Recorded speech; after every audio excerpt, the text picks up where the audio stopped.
Bueno, yo soy profesora investigadora emérita del Departamento de Psicología, Educación y Salud del ITESO. Estudié una licenciatura en psicología en el ITESO, una especialidad en desarrollo cognitivo también en el ITESO. Hice una maestría en psicología social en la London School of Economics de la Universidad de Londres y un doctorado en psicología del desarrollo por la Universidad de California, Santa Cruz, y después un postdoc en aprendizaje informal también en la misma institución, en la Universidad de California, Santa Cruz, junto con King's College de Londres y el Exploratorium de San Francisco. Ahora me dedico tengo 36 años trabajando en el ITESO y pues yo pienso que mi actividad principal es la investigación. Me gusta la investigación muchísimo. Me dedico a investigar desde hace 20 años actividades que tienen que ver con la participación de los niños y su aprendizaje, su desarrollo, pero aquello que tiene que ver con lo no escolar. Y sobre todo estudio las variantes culturales entre diferentes grupos culturales acerca del aprendizaje y el desarrollo. Y específicamente uno de los temas que me han apasionado a lo largo de estos 20 años es el estudio de la intersubjetividad, pero como pues eso es algo que no es accesible a estudiarlo, se estudia a través de la participación, de la comunicación y de la colaboración. Y por eso pues yo les compartía que uno de los temas de mi interés es el tema de la colaboración.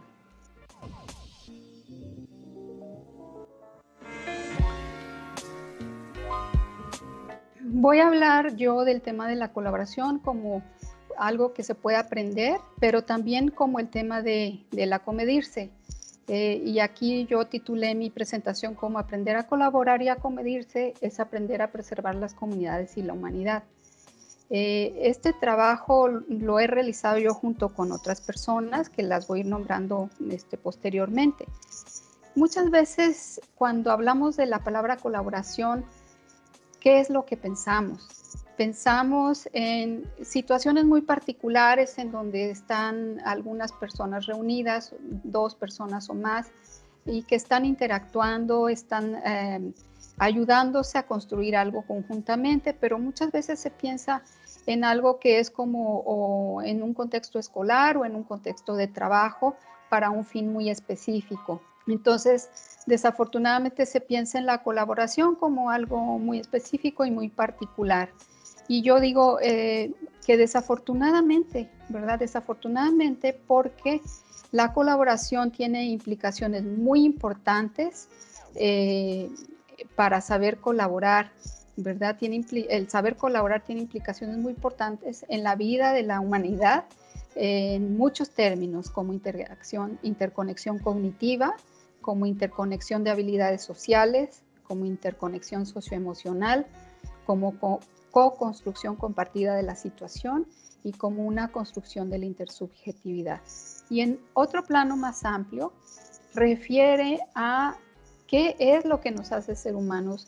El doctor Michael Tomasello, que él es director del Max Planck Institute de Alemania y también con sede en Holanda, él ha hecho muchos estudios acerca de la cooperación y la colaboración, y él nos dice que lo que nos hace ser realmente humanos es nuestra habilidad para poner nuestras cabezas juntas y hacer cosas que ninguno de nosotros podría hacer solo. En otras palabras, la colaboración tiene implicaciones mucho más allá de lograr un propósito específico. Bueno, entonces, con estos ejemplos, lo que podemos ver es que la colaboración empieza desde muy pequeños y en forma espontánea. Seguramente estos niños tan pequeñitos que probablemente tengan unos 18 meses, menos de 2 años, les surge la idea de que esta persona necesita ayuda y se acomiden a hacerlo. Entonces, podemos hablar de que la colaboración empieza desde muy pequeños y luego, desafortunadamente, cuando vamos a la escuela y nos proponen y nos piden que hagamos el trabajo individual, entonces empezamos a perder estas posibilidades de colaborar tan espontáneamente. Voy a afirmar más adelante, y ya desde hace un momento lo decía, las implicaciones de la colaboración van más allá de un propósito tan particular como ayudar a esta persona a abrir la puerta del librero o recoger algo que se le cayó, ¿verdad? Tiene un sentido mucho más importante. Entonces, por eso yo me he interesado en estudiar cómo se desarrolla la colaboración y voy a presentar un estudio comparativo entre familias indígenas y familias cosmopolitas, y es un trabajo que realicé junto con una colega, Marisela Correa Chávez, y también Ulrike Kaiser Ort. Nos preguntábamos si los niños hacen trabajo colaborativo o tareas individuales, pero como en muchas investigaciones anteriores encontramos que en comunidades de herencia indígena los niños y niñas tienden a colaborar en labores del hogar o en el trabajo familiar con frecuencia por su propia iniciativa, que es lo que le llamamos coloquialmente acomedirse. Mientras que los niños de familias de otras condiciones socioeconómicas y culturales, por ejemplo, de familias que han tenido extensa escolaridad, que son urbanas, que tienen un nivel socioeconómico medio o medio alto o alto, se involucran poco o nada en el trabajo de la casa. Entonces, en este estudio nosotros comparamos familias purépecha de una comunidad indígena de Michoacán con familias urbanas de Guadalajara de nivel socioeconómico medio, medio alto, en cuanto a cómo organizaban la actividad al interior del hogar y la participación y colaboración de los niños y niñas en ella. Entonces teníamos la idea de que en algunos grupos culturales la vida familiar es más colaborativa, mientras que en otros se promueven más los valores individualistas y que estos valores coinciden mucho con algunas de las prácticas escolares. De esta manera tratamos de investigar pues que la educación y la socialización puede ocurrir como una producción en línea de ensamblaje, más en el tipo de educación escolar y en los entornos urbanos. Esto sigue un planteamiento del paradigma de la doctora Bárbara Rogoff, que le ha llamado Learning by Observing and Pitching in Family and Community Endeavors. Significa pues que es un paradigma que se enfoca en investigar el aprendizaje por medio de la observación y la participación al acomedirse o al colaborar en actividades de la familia y de la comunidad. En la escuela nos acostumbran a trabajar más independientemente, ¿verdad? Y esto se parece mucho a lo que sucede en las fábricas. En contraste, en la familia, en las actividades cotidianas no escolares, especialmente en los entornos rurales e indígenas, se promueve el que los niños participen junto con los padres, como están junto con ellos. Los mismos niños se motivan a participar en lo que está haciendo el papá o la mamá y después pueden hacer las cosas por ellos solos, ¿verdad? Entonces, esto es un contraste muy fuerte.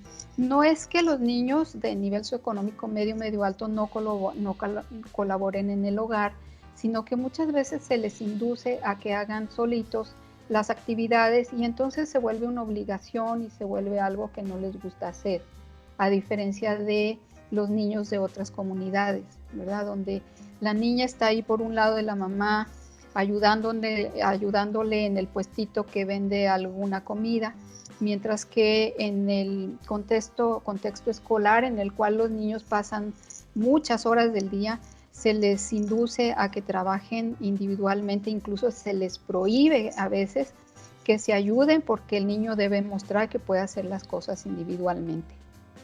En esta investigación que les comentaba, aquí tengo yo algunos resultados. Preguntamos en entrevistas a las madres de familia, teníamos 3 grupos, uno de madres de familia indígenas purépecha con escolaridad de 0 a 9 grados, algunas de las madres no habían ido nunca a la escuela, otro grupo de madres indígenas purépecha pero con escolaridad de 10 grados o más, y niños de familias cosmopolitas es decir, urbanas, de nivel socioeconómico medio, medio alto, con madres cuya escolaridad era superior a la preparatoria, o sea, más de 12 grados. Comparamos lo que nos decían que hacen los niños en la familia y lo clasificamos, ya aquí lo presento sintetizado. El trabajo que beneficia a la familia, cosas como recoger la mesa, pero no solamente su plato, sino recoger la mesa, ayudar a lavar los trastes, ayudar a barrer, trapear, etcétera, cosas que son de beneficio común.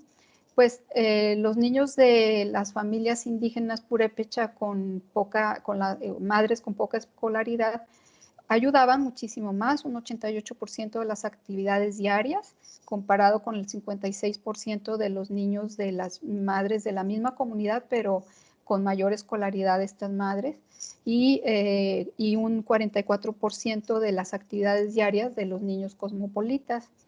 La ayuda en labores de la cocina, desde cosas muy sencillas como, por ejemplo, preparar el agua fresca o cosas mucho más complejas como incluso saber preparar algún platillo, permitirles usar la estufa, etcétera. También tenemos un mayor porcentaje en los niños del primer grupo, 40%, contra 22 y 22 de las otras dos comunidades. Y en cambio, el que arreglen solitos su propia habitación, que recojan sus cosas, cuando digo solos no es por su propia iniciativa, sino que en el caso de los niños cosmopolitas se planteaba como una obligación, es algo que tenían que hacer. Ahí sí, todos los niños tenían mucho mayor participación, un 83% de los niños cosmopolitas, mientras que los niños de las familias indígenas purépecha de madres escolarizadas, un 55%, y los niños de familias indígenas purépecha de madres con poca escolaridad, un 32%. No es que no recojan sus cosas estos niños, sino que eso es una labor que ya estaba considerada como trabajo que beneficia a la familia porque lo hacían como parte del trabajo común, y por otro lado porque en estas familias indígenas desde luego que muchos de los niños no tienen su propia habitación, sino que pues incluso a veces las familias tienen solamente 2 cuartitos en su casa, ¿no? Entonces no era algo que pudieran hablar como una actividad normal de estas familias. En cuanto a la complejidad de la colaboración del tipo de colaboración de los niños en la casa, igual complejidad alta se refiere a labores que son mucho más difíciles de hacer, como por ejemplo prepararle el biberón al hermanito, ¿verdad? Es una complejidad alta para un niño entre 7 y 9 años de edad. Complejidad media es, por ejemplo, barrer, trapear, y complejidad baja es, por ejemplo, recoger los juguetes y ponerlos en una caja, ¿no?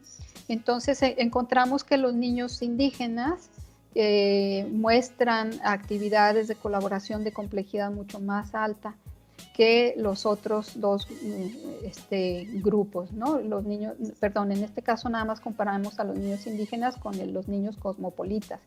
De complejidad alta 0 en los niños de Guadalajara, cosmopolitas. Complejidad media sí, de como un 50% de los niños participaban en ese tipo de labores, y en complejidad baja 29% o ninguna labor 21%.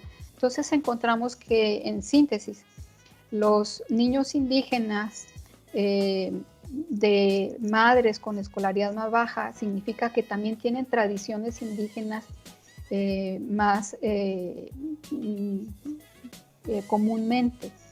Sí, colaboran más y su colaboración es en actividades de complejidad más alta.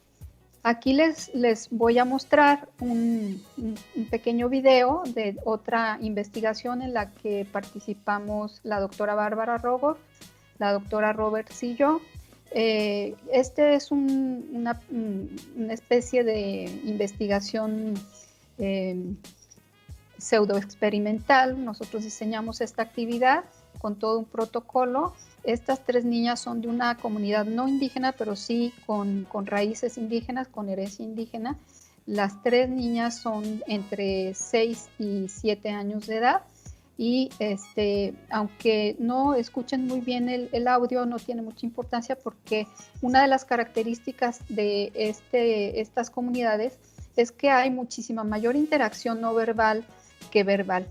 Pero lo que quiero mostrar no tanto es esta interacción no verbal, sino cómo se ayudan o cómo ocurre el acomedirse. Están haciendo una figura de origami. La chica que está escribiendo en un cuaderno les dijo que hicieran un doblez igual como ya les había enseñado uno anterior, pero la niñita de la izquierda no lo puede lograr hacer y entonces le pide ayuda a la que está en el centro. La niña del centro le trata de ayudar, pero tampoco le sale y entonces, como vieron, muy espontáneamente la niña de la derecha se acomide para ayudarle a hacer el doblez que no podían hacer las otras dos, ¿verdad? Esto es algo que es resultado como una especie de un microanálisis, pues, porque ustedes habrán visto todo esto ocurre en segundos, ¿no? Y es impresionante cómo esta ayuda no es complicada, no, en los niños urbanos de la ciudad de Guadalajara, que le llamamos cosmopolitas, niños que son de familias que tienen escolaridad extensa en sus familias desde varias generaciones, no se da este tipo de ayuda. No se da espontáneamente. Si se llegaba a dar la ayuda era porque alguno de los niños insistía mucho, así era claramente la diferencia, me ayudan, no puedo, hasta que ya fuera el adulto que estaba ahí enseñándoles a hacer las figuras les ayudaba, o bien de plano le picaba al bracito al otro para ver si conseguía la ayuda. A diferencia de este grupo de varios grupitos de niños de herencia indígena y rurales, que no era nada difícil conseguir la ayuda por parte de uno de los niños e incluso ni siquiera tenían que pedir la ayuda, solamente bastaba con que el otro que estaba observando se daba cuenta de la dificultad y le ofrecía la ayuda. Entonces, esto nos lleva a hacer muchas consideraciones, ¿no? Que estas familias en donde los niños están acostumbrados a comedirse, a colaborar, luego lo muestran en otras, se transfiere a otras situaciones como la del experimento, ¿verdad? Y podemos notar que la participación colaborativa en actividades familiares, pues entonces puede tener implicaciones importantes más allá del beneficio práctico para la familia. Se van construyendo lazos importantes de relación familiar y se va promoviendo en los niños desde que están muy pequeñitos. Por ejemplo, en una de las entrevistas me acuerdo que una de las madres de familia decía, le preguntamos, ¿y cómo es que su niño les ayuda en el negocio familiar? El negocio familiar era que vendían carnitas de puerco, ellos criaban puercos y luego mataban un puerco y vendían las carnitas, y el niño de 9 años les ayudaba en ese negocio y la señora nos decía que el niño sabía matar, así decía, es que mi niño ya mata puerco. Incluso le enseñó al esposo de mi hija a matar puerco. ¿Y cómo le hizo, señora? Pues bueno, es que como desde que estaba en brazos, yo lo sentaba conmigo a la hora que me ponían el caso a hacer las carnitas, pues el niño con su manita tomaba los trozos de carne y los acercaba al aceite caliente y ahí los dejaba. Imagínense, un niño pequeñito en brazos, acercándose a un caso de aceite caliente. Ese tipo de actividades hace que los niños deseen colaborar espontáneamente porque quieren hacer lo que los padres están haciendo o los hermanitos mayores. Entonces, este deseo de hacer junto con otros está ligado a un sentido de pertenencia, a un sentido de querer hacer lo que los demás están haciendo, ¿verdad? Además, pues se desarrollan destrezas importantes, muy específicas, como por ejemplo el saber barrer, trapear, lo que está haciendo la mamá, ¿verdad? El ponerse a lavar ropa, pero desarrolla también valores, por ejemplo, de consideración. Una niña decía, de esta comunidad purépecha, decía, es que yo veo que mi mamá llega muy cansada y entonces yo le digo, tú siéntate a descansar mientras yo barro y trapeo, ¿verdad? También aprenden valores de respeto, de reciprocidad y equidad social que se transfieren a otros escenarios sociales. Por eso es que yo digo que aunque la colaboración la estudiemos en labores muy sencillas como las labores del hogar, esto viene a ser como un aprendizaje muy poderoso que tiene que ver con la preservación de la existencia de las comunidades. Si las personas en las comunidades no se apoyan, no ayudan, al final la comunidad va a terminar desintegrándose. Y pues eso es lo que plantea tanto el paradigma de la doctora Rogoff, de aprendizaje por medio de la observación y la participación, como lo que ha planteado Tomasello, de que el desarrollo y evolución de la humanidad ha sido gracias a la colaboración y no a la competencia.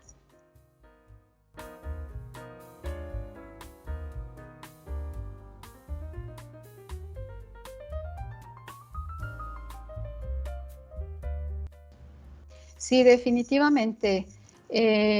Por ejemplo, pues es muy notable en la escuela cómo sobre todo desde lo que viene siendo ya la primaria, ¿no? Desde primero de primaria se va enfatizando mucho el trabajar individualmente, ¿no? El que el niño muestre que puede hacer las cosas por sí solo. Yo también he trabajado mucho observando salones de clase y me he dado cuenta de eso claramente, ¿no? Hay como incluso una espontaneidad entre los niños para ayudarse que luego es impedida por la maestra o el maestro, ¿no? No le esté copiando, no le esté diciendo nada, ¿no? Me acuerdo muy bien de un niñito que no sabía, tenían que escribir el nombre de las figuras y era un pez y el niño escribió pec, en lugar de poner la Z puso una C y el compañerito de al lado le dijo, no sé, pasó la maestra y le dijo, eso está mal. Y no le dio ninguna otra forma de ayuda, ¿no? Y en cambio el compañerito le dijo, es que se le tiene que poner, ahí dice pec, no dice pez, le tienes que poner la de zapato. Entonces, y la maestra voltea a ver al niño con ojos así de, no tienes por qué estarlo ayudando, ¿no? Y en cambio el niño fue como una ayuda espontánea, que aparte fue una ayuda muy pertinente, porque seguramente el otro niñito comprendió muy bien cuál era la de zapato, ¿verdad? La letra de zapato. Entonces sí, definitivamente se promueven valores muy distintos y se promueven y se instalan conductas muy distintas, al grado de que, por ejemplo, nuestros estudiantes universitarios no saben trabajar en equipo. Siempre es una batalla y siempre es una lucha, quienes hacen casi todo el trabajo y mientras que otros no lo hacen, ¿verdad? Porque no hay ese compromiso de trabajar equitativamente, ¿no? Y pues, ¿por qué? Porque es un aprendizaje que por más de 10 años o 12 años, 4 de kinder, 6 de primaria, 3 de secundaria, 3 o 4 de preparatoria, 3 de preparatoria, pues han aprendido que no deben colaborar, ¿no? Y entonces cuando ya se les pide que colaboren, no saben hacerlo, ¿no?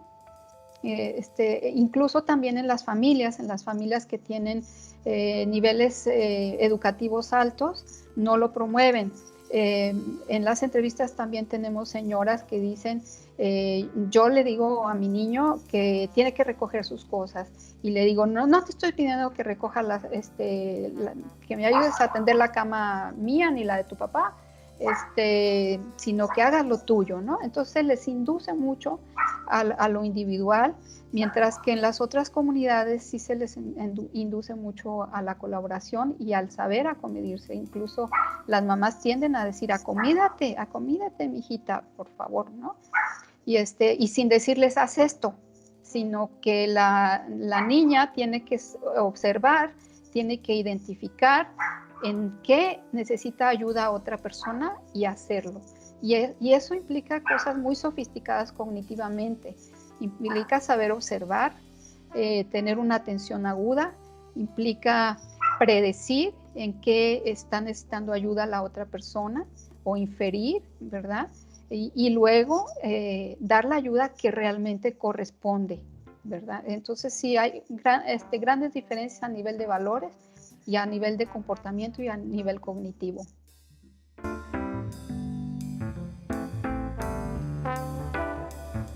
Hasta cierta edad no vemos ninguna diferencia. Con el tiempo sí van los niños asumiendo labores diferenciadas, ¿verdad? Sí en las diferentes comunidades rurales indígenas sí se les induce más a las niñas a las labores tradicionalmente femeninas de la cocina, pero por ejemplo, todavía hasta los 10 años de edad, que es lo que más hemos investigado, no hay muchas diferencias. A los niños hombres también se les pide que barran, que trapeen, que ayuden a lavar trastes y también se acomiden, ¿verdad? Se acomiden bastante. Pero ya después, por ejemplo, se les induce más a que hagan alguna labor, por ejemplo, que ayuden al papá si es carpintero, más el niño, ¿verdad? Y entonces, pues, más bien ya las destrezas particulares son las que van variando, pero esta habilidad de acomedirse que implica todos estos procesos cognitivos que les mencioné no varían.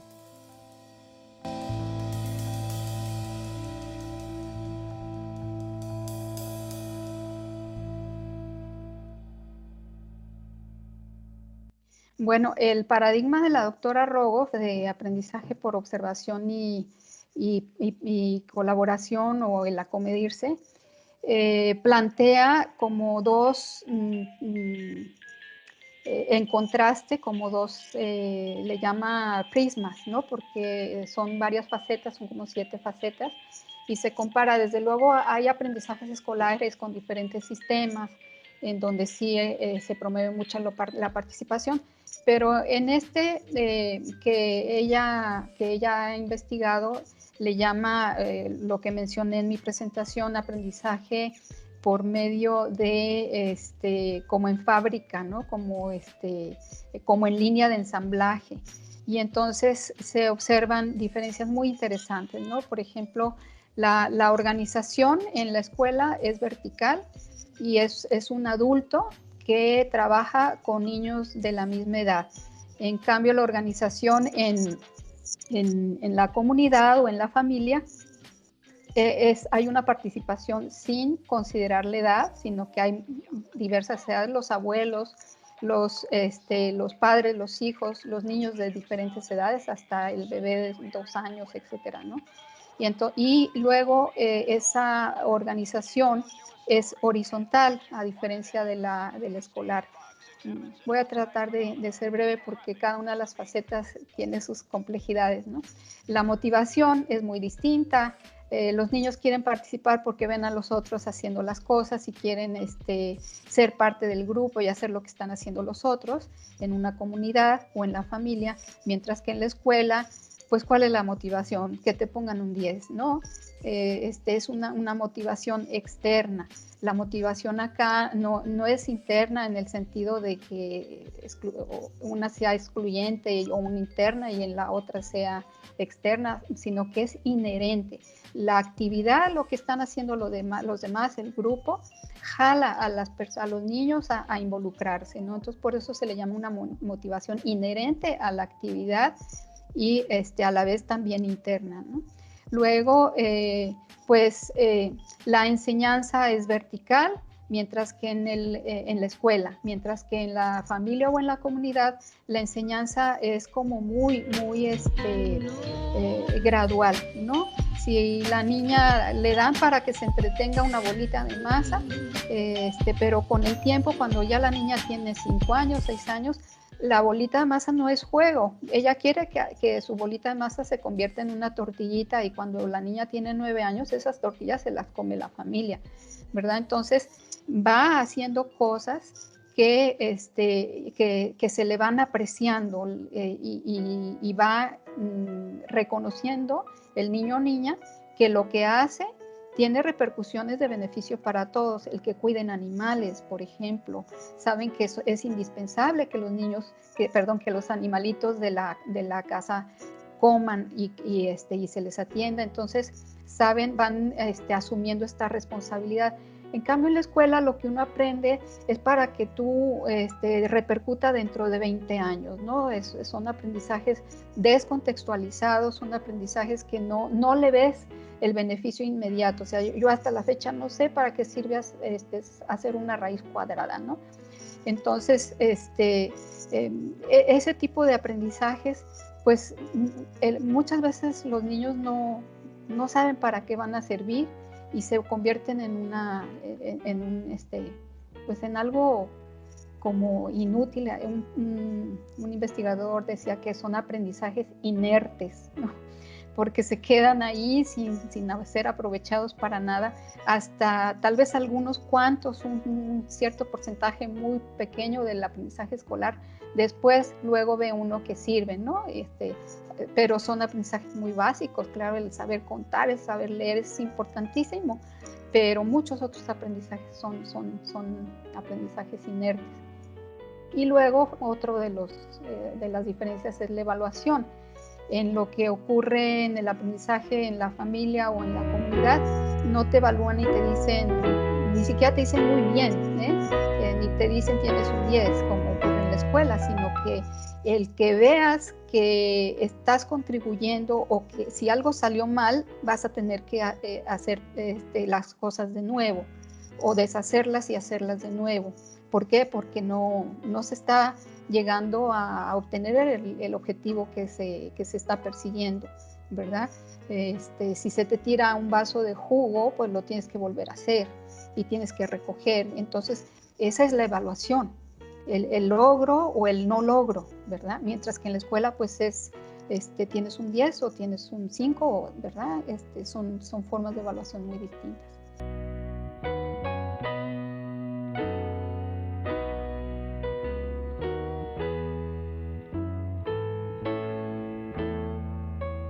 Pues la variable social básicamente es la organización social, ¿verdad?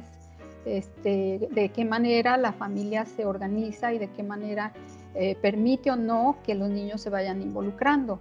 Les decía, no es que los niños cosmopolitas de nivel socioeconómico medio no ayuden en casa, sí se les pide que recojan su plato, que recojan sus cosas, pero luego se convierte en una obligación. En entrevistas que he realizado también sí, claro que sí, tienen sus responsabilidades, tienen sus obligaciones, pero a la hora que se configura eso como un esquema sociocognitivo de obligación y de responsabilidad demandada por un adulto, pues ya estás arruinando el que el niño genere este deseo de colaborar, ¿verdad?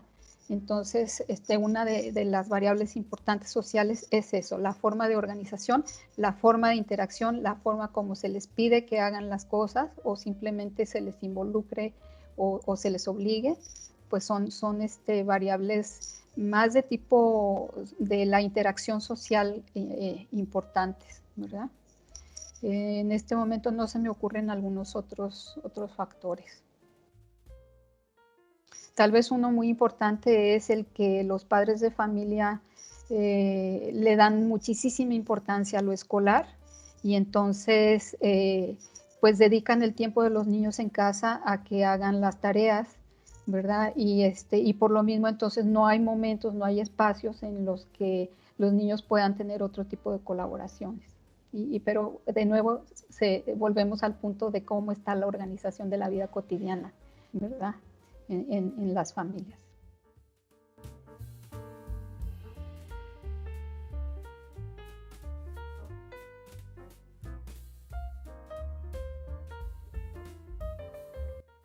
Pues la verdad no tengo muy claro qué obstáculos o barreras pueda haber. Desde luego tiene mucho que ver con las diferentes etapas del desarrollo, ¿no? Para aprender a comedirse, las familias, los adultos de la familia no le exigen a los niños que cuando están muy pequeños, ¿verdad? Que se acomidan, sino simplemente los dejan que vayan haciendo progresivamente lo que el niño muestra que puede hacer, ¿verdad? Pues ese nivel de destreza es el que va determinando el que el niño pase a labores más complejas. Esto también tiene que ver con otra perspectiva teórica que tiene que ver así como con la idea de que las personas se van involucrando en un grupo social en forma progresiva si ese grupo social así lo va permitiendo, ¿verdad? Entonces, pero es algo muy complejo porque tiene que ver también con las tradiciones. Por ejemplo, un estudio de la doctora Lourdes del León en una comunidad indígena de Chiapas que se dedicaba al cultivo de flores y a la venta de flores, pues tiene a toda la familia involucrada, ¿verdad? No importa si son niños o son niñas, pero una familia de la misma comunidad de indígena de Chiapas que se dedican las mujeres a la producción de tejidos, pues no permitían a los niños, primero de muy pequeñitos sí, porque pues están con la mamá y los dejan que jueguen y les dan bolitas de hilo y todo y los dejan que jueguen, pero sí llega un momento en que el niño le dice, no, tú vete al campo con tu papá a sembrar o en la construcción como albañil, ¿verdad?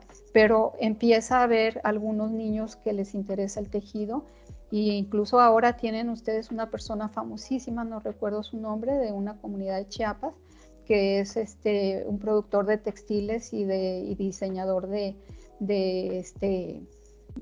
pues de ropa con características de esa comunidad indígena de Chiapas, que ha sido reconocida en la semana de moda de Nueva York, y allá va el señor ese, porque al final de cuentas la comunidad aceptó eso, pero sí en un primer momento fue un obstáculo fuerte para este joven el poder dedicarse a esto que le interesaba, pues por estos factores sociales, ¿no? de las tradiciones, de las diferencias de género, que son diferencias pues también de origen sociocultural, ¿verdad? Entonces yo creo que puede haber muchos obstáculos, pero en la medida en que las comunidades también van evolucionando, que pues van transformándose también esta serie de obstáculos, ¿verdad?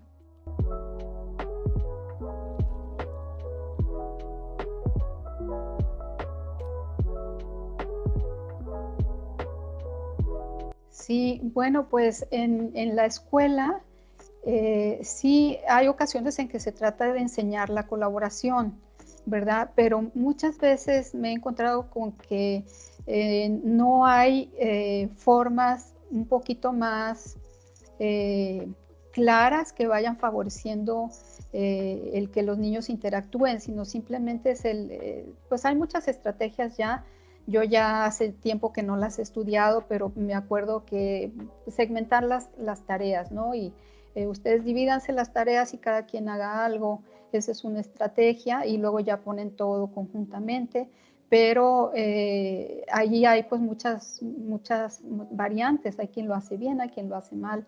Hay otras estrategias en donde la colaboración es interconectada y secuenciada, y ahí también a veces hay muchos problemas entre los colaboradores porque es que tú no hiciste tu parte bien y entonces mi parte ya no sale bien tampoco, ¿verdad? Hay así como muchos modelos de trabajo en equipo, de trabajo colaborativo en la escuela, pero que con mucha frecuencia traen dificultades en la interacción entre los participantes, ¿verdad? Entonces, como que hay muchos niveles en muchos aspectos, muchas dimensiones en la colaboración, en las relaciones interpersonales, y que se van dejando que se hagan sin mucha planeación, sin mucha consideración de estos factores, ¿no? Por ejemplo, a veces los profesores en la universidad les decimos, ustedes organícense en los equipos como ustedes quieran, porque lo que queremos es que estén a gusto colaborando, pero luego se reúnen amigos, pero los amigos no necesariamente van a hacer un trabajo sofisticado, de calidad, ¿verdad? Y entonces pues no se consigue que estén contentos los estudiantes porque están con sus amigos, pero no se consigue necesariamente que se haga un trabajo esforzado y de calidad. El caso es que es muy complejo, ¿verdad? Pero bueno, ya me voy a salir de lo que es la pregunta, pero yo lo que digo es que debería de haber una transformación radical desde los primeros grados de primaria en cuanto a que se facilite la interacción, que se rompa con este sistema de enseñanza que es tan vertical y tan enfocado en lo individual.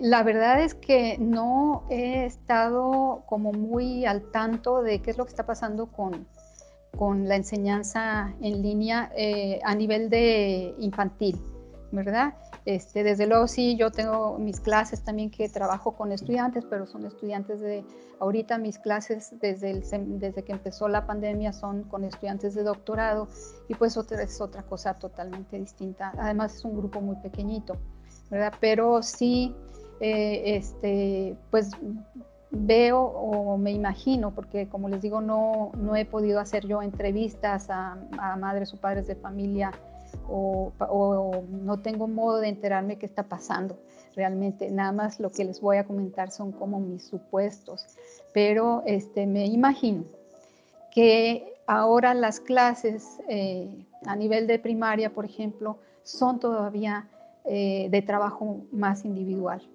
Y entonces una gran carga está en los padres o en los adultos que están con los niños en casa, ¿verdad? Porque pues el maestro no puede tener el control de una clase de 20 niños o más eh, desde, su, desde su laptop, ¿verdad? O desde su computadora, sino pues depende mucho de que los padres estén al pendiente, ¿verdad? Del trabajo de los niños, pero sí como un trabajo individual.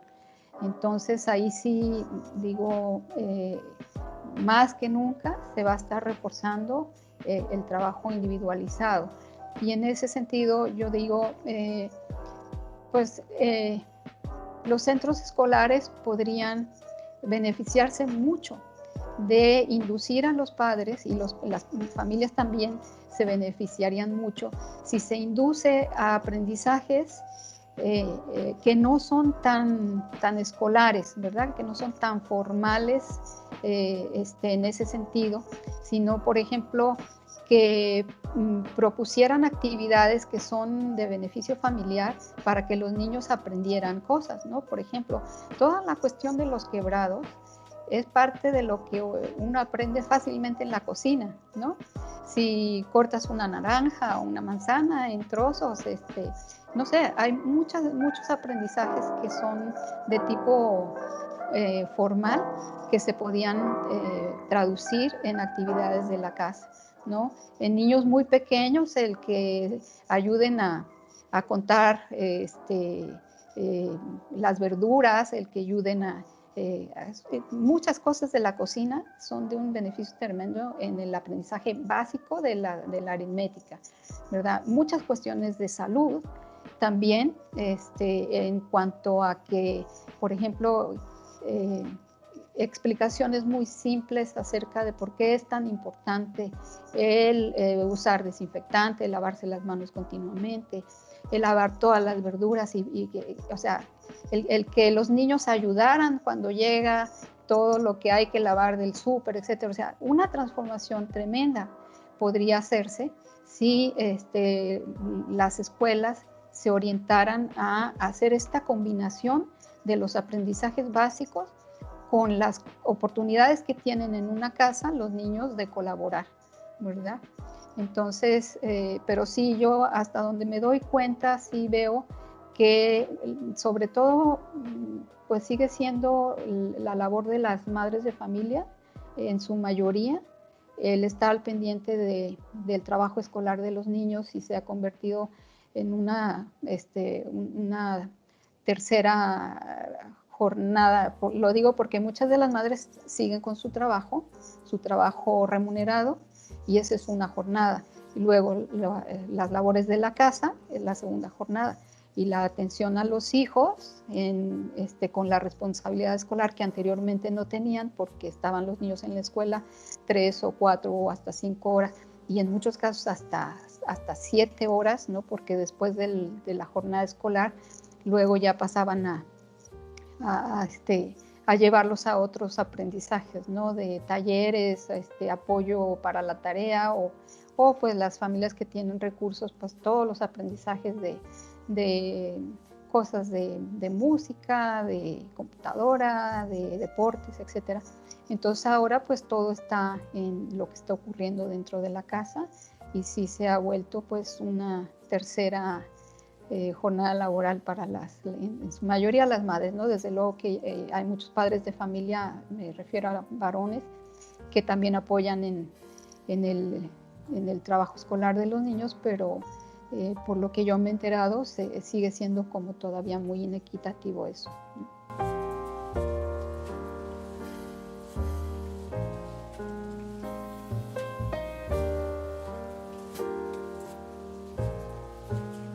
Bueno, como les decía, en ambientes escolares yo pienso que se necesita un cambio radical en cuanto, por ejemplo, a las actividades, en cuanto a la organización del salón de clases en mesabancos individuales.